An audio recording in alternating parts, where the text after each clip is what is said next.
여러분, 안녕하십니까? 저는 조선 후기를 살았던 정약용이라 합니다. 사람들은 저를 다산이라 부르기도 했지요. 저 역시 여러분처럼 환갑을 넘기고 예순을 훌쩍 지나 75까지 살았습니다.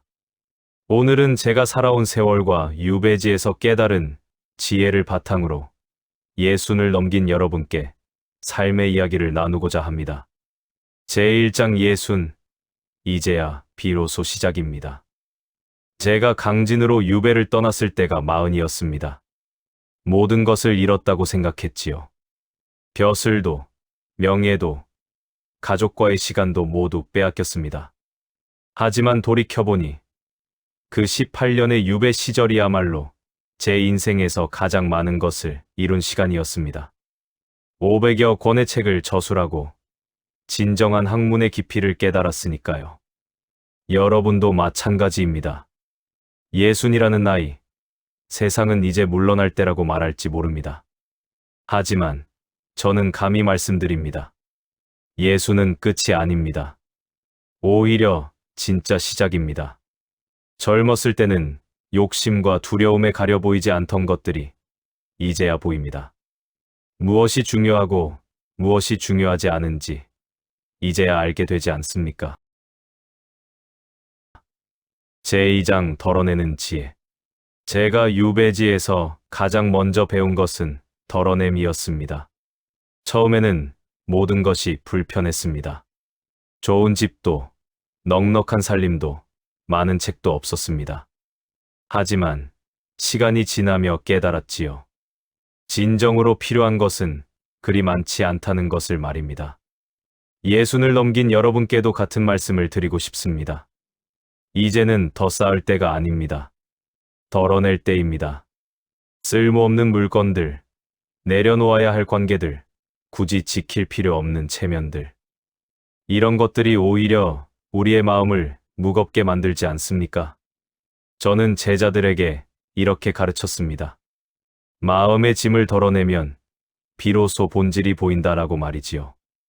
여러분의 하루를 한번 돌아보십시오. 정말 하고 싶어서 하는 일이 얼마나 됩니까? 아니면 남들 보기에 혹은 습관적으로 하는 일들로 채워져 있지는 않습니까? 이제는 용기를 내어 아니오라고 말할 때입니다. 하기 싫은 모임, 억지로 만나는 사람, 의미 없는 일들에 아니오라고 말하십시오. 그래야 진짜 하고 싶은 일을 위한 공간이 생깁니다. 제3장 배움에는 나이가 없습니다. 많은 분들이 묻습니다. 이 나이에 무엇을 새로 배우겠습니까?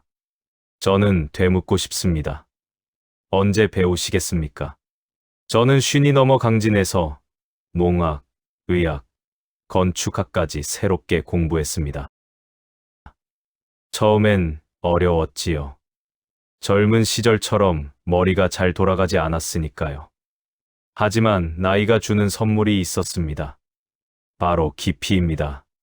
젊었을 때는 빨리 읽고 많이 외우는 것에 집중했다면 나이 들어서는 천천히 음미하며 깊게 이해할 수 있었습니다.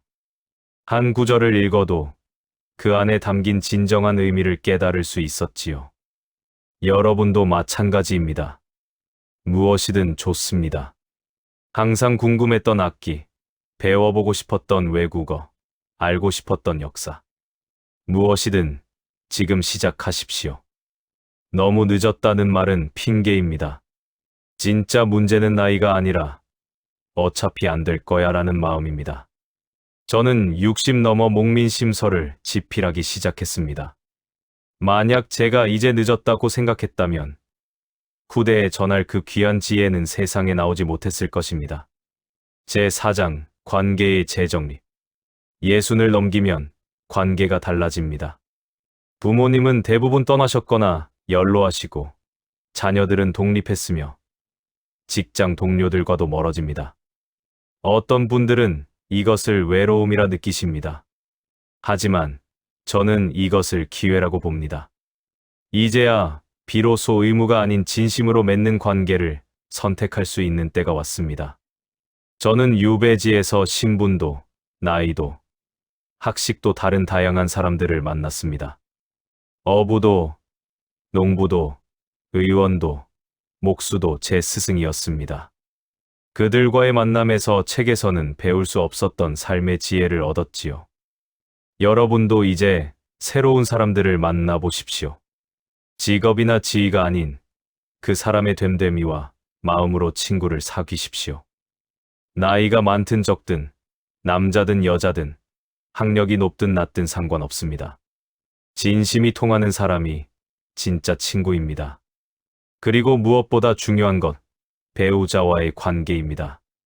오랜 세월을 함께한 반려자가 있다면 이제야말로 그 소중함을 느낄 때입니다. 어쩌면 너무 익숙해져서 고마움을 잊고 살았는지도 모릅니다. 오늘 저녁 따뜻한 차 한 잔 함께 마시며 고맙다고, 당신이 있어 다행이다고 말해보십시오. 말은 하지 않으면 전해지지 않습니다. 제5장 나의 시간, 나의 리듬. 나이가 들수록 건강에 대한 걱정이 커집니다. 당연한 일입니다. 하지만 저는 말씀드립니다. 건강에 집착하지 마십시오. 제가 유배지에서 만난 한 노인이 계셨습니다. 80이 넘었는데도 정정하셨지요. 비결을 물으니 이렇게 답하셨습니다. 그저 매일 감사하며 살았을 뿐입니다. 아침에 눈이 떠지면 감사하고, 밥을 먹을 수 있으면 감사하고, 걸을 수 있으면 감사했지요. 건강 염려증에 빠져 하루 종일 내 몸의 이상 신호를 찾아다니는 것, 이것이야말로 진짜 병입니다. 물론 정기 검진은 받아야 하고, 아프면 치료받아야 합니다.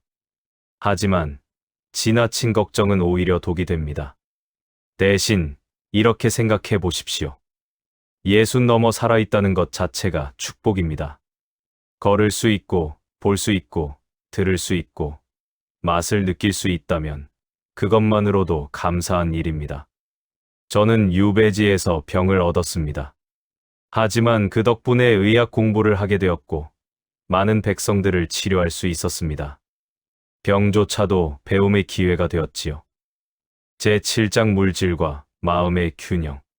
젊었을 때는 돈을 벌기 위해 살았습니다. 가족을 먹여 살리고, 아이들을 교육시키고, 집을 마련하기 위해서 말이지요.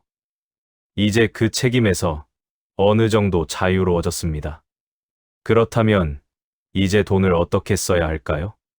저는 유배지에서 가진 것이 거의 없었습니다. 하지만 제자들을 가르치고, 책을 쓰고, 사람들을 도우며 가장 풍요로운 시간을 보냈습니다. 돈이 중요하지 않다는 말이 아닙니다. 돈은 중요합니다. 특히 나이가 들수록 더욱 그렇지요. 하지만 돈에 대한 관점을 바꾸십시오. 모으는 것에서 쓰는 것으로, 쌓는 것에서 나누는 것으로 말입니다. 손주들에게 용돈을 주는 것, 어려운 이웃을 돕는 것, 의미 있는 곳에 기부하는 것. 이런 것들이 통장 잔고를 늘리는 것보다 훨씬 더 큰 기쁨을 줍니다. 물론 노후 자금은 충분히 확보해야 합니다. 자식에게 짐이 되지 않으려면 경제적 독립이 필요하지요. 하지만 그 이상의 재산은 어떻게 의미 있게 쓸 것인가를 고민해야 합니다. 저는 제자들에게 이렇게 가르쳤습니다. 재물은 흐르는 물과 같아서 막아두면 썩지만 흘려보내면 더 많은 것을 불러온다고 말입니다.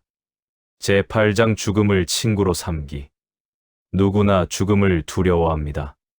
저 역시 마찬가지였습니다. 하지만 60을 넘기면 죽음이 더 이상 먼 미래의 일이 아닙니다. 친구들이 하나둘 떠나가고 몸도 예전 같지 않습니다. 그렇다면 죽음을 어떻게 대해야 할까요? 저는 유배 시절 죽음에 대해 깊이 사색했습니다. 언제 죽을지 모르는 상황이었으니까요. 그리고 깨달았습니다. 죽음을 두려워하는 것은 죽음 자체가 아니라 죽기 전에 하고 싶은 것을 다 못할까봐 두려운 것이라는 것을 말이지요. 그래서 저는 하루하루를 마지막인 것처럼 살기로 했습니다. 하고 싶은 공부를 하고, 쓰고 싶은 글을 쓰고, 만나고 싶은 사람을 만났습니다. 미루지 않았습니다. 그러자 이상하게도 죽음이 두렵지 않았습니다. 오히려 평온해졌지요. 여러분도 한번 생각해 보십시오. 만약 오늘이 마지막 날이라면 무엇을 하고 싶으십니까? 누구에게 무슨 말을 하고 싶으십니까? 그것을 미루지 마십시오. 내일이 있다는 보장은 없습니다. 하고 싶은 말은 오늘 하고, 가고 싶은 곳은 지금 가고, 만나고 싶은 사람은 당장 만나십시오. 죽음을 친구로 삼으십시오. 죽음을 의식하며 사는 것, 그것이야말로 진짜 삶을 사는 방법입니다. 재구장 유산, 무엇을 남길 것인가? 많은 분들이 유산에 대해 고민합니다. 자녀들에게 무엇을 얼마나 남겨줄 것인가를 말이지요. 하지만 저는 묻고 싶습니다. 진짜 유산이 무엇입니까? 저는 자식들에게 재산을 많이 남겨주지 못했습니다. 유배의 생활로 집안이 기울었으니까요. 하지만 500여 권의 책을 남겼고 그 안에 담긴 사상과 가르침을 남겼습니다. 그것이 제 유산입니다. 여러분의 유산은 무엇입니까? 돈이나 집만이 유산이 아닙니다.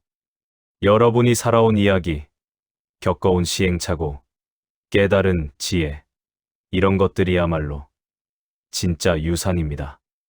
손주들에게 옛날 이야기를 들려주십시오. 여러분이 어떻게 살았는지, 무엇을 배웠는지, 어떤 실수를 했고, 어떻게 극복했는지를 말해 주십시오. 혹은 글로 남기십시오. 일기든, 회고록이든, 편지든 좋습니다. 여러분의 목소리가 담긴 기록을 남기십시오. 저는 아들들에게 많은 편지를 썼습니다. 학문에 대한 가르침뿐 아니라 삶을 살아가는 태도, 사람을 대하는 방법, 어려움을 이겨내는 법을 편지에 담았지요.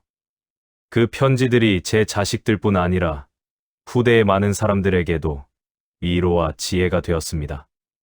여러분도 남길 수 있습니다. 여러분만의 이야기를 말입니다. 제10장 지금 이 순간의 소중함. 저는 유배지에서 가장 큰 깨달음을 얻었습니다. 바로 지금 이 순간의 소중함입니다. 과거는 이미 지나갔고 미래는 아직 오지 않았습니다. 우리가 가진 것은 오직 지금뿐입니다. 예순을 넘긴 여러분, 과거에 대한 후회와 미래에 대한 걱정에서 벗어나십시오. 그때 그렇게 하지 말았어야 했는데 앞으로 어떻게 될까? 이런 생각들이 지금 이 순간을 빼앗아갑니다. 대신 지금에 집중하십시오. 지금 마시는 차의 온기를, 지금 보는 하늘의 색깔을, 지금 부는 바람의 시원함을 느끼십시오. 지금 옆에 있는 사람의 목소리에 귀 기울이고 지금 하고 있는 일에 온전히 집중하십시오. 그것이 행복입니다. 행복은 어디 멀리 있는 것이 아닙니다. 바로 지금 여기에 있습니다. 다만 우리가 알아채지 못할 뿐이지요. 저는 강진의 작은 방에서 가장 행복했습니다. 아침에 눈을 뜨면 창문으로 들어오는 햇살이 고마웠고 저녁엔 귀뚜라미 소리가 반가웠습니다. 그 작은 일상의 순간들이 제게는 가장 큰 축복이었습니다. 제11장 예순의 자유. 마지막으로 가장 중요한 이야기를 하겠습니다. 예순이 넘으면 진짜 자유를 얻을 수 있습니다. 더 이상 남의 시선을 의식하지 않아도 됩니다. 더 이상 누군가에게 잘 보이려 애쓰지 않아도 됩니다. 더 이상 세상의 기준에 맞춰 살지 않아도 됩니다. 이제는 나답게 살 수 있는 때입니다. 하고 싶은 것을 하고, 입고 싶은 옷을 입고, 만나고 싶은 사람을 만나십시오. 누가 뭐라 하든 상관없습니다. 나이 값을 해라. 노인이 왜 그래 이런 말들에 귀 기울이지 마십시오.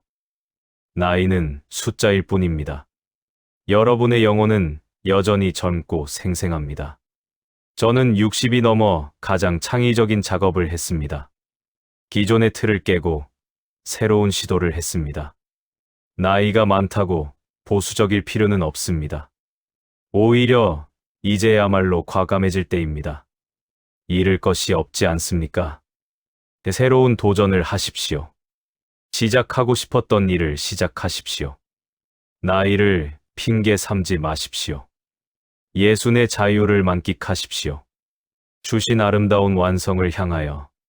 사랑하는 여러분, 인생은 마라톤과 같습니다. 중요한 것은 빨리 달리는 것이 아니라 끝까지 달리는 것이지요. 그리고 어떻게 마무리하느냐가 그 사람의 인생을 정의합니다. 예수는 끝이 아닙니다. 완성을 향해 가는 과정입니다. 저는 75에 눈을 감았습니다. 제 인생의 마지막 순간까지 책을 읽고 글을 쓰며 배우고 가르쳤습니다. 그래서 후회가 없었습니다. 여러분도 그렇게 살기를 바랍니다. 매일 아침 눈을 뜨면 오늘도 살아있구나 하고 감사하십시오. 그리고 오늘 하루를 온전히 살아내십시오. 과거를 후회하지 말고 미래를 걱정하지 말고 지금 이 순간을 충실히 사십시오. 사랑하는 사람들에게 사랑한다고 말하고 하고 싶은 일을 하고 가고 싶은 곳에 가십시오.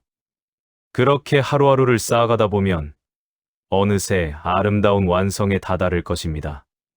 여러분의 예순 이후의 삶이 가장 빛나는 시간이 되기를 진심으로 기원합니다. 고맙습니다. 제 이야기가 조금이라도 도움이 되셨다면 구독과 좋아요를 부탁드립니다. 여러분의 아름다운 60대를 진심으로 기원합니다.